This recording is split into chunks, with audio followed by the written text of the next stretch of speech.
To set a stop loss on the Charles Schwab app, start by logging into your account and navigating to the Trading tab.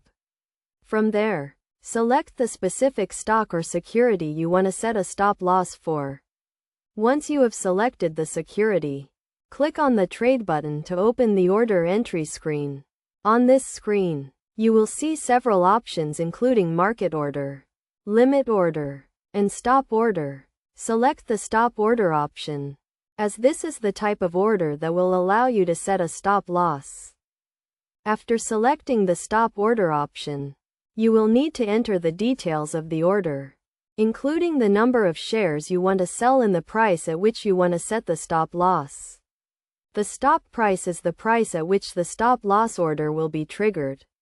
So make sure to set it at a level that is reasonable based on your investment goals and risk tolerance.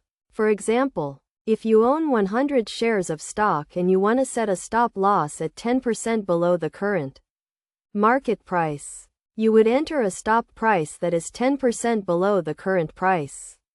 If the stock price falls to that level, the stop loss order will be triggered and your shares will be sold. It is also important to consider the type of stop order you want to use.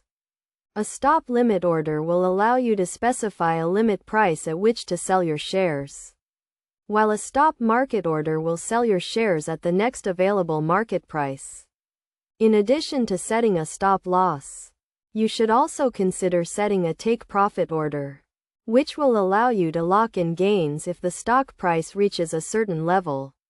This can help you to manage your risk and maximize your returns.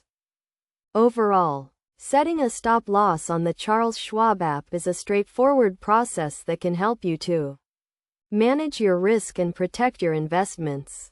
By following these steps and considering your investment goals and risk tolerance, you can use stop loss orders to help you achieve your financial objectives.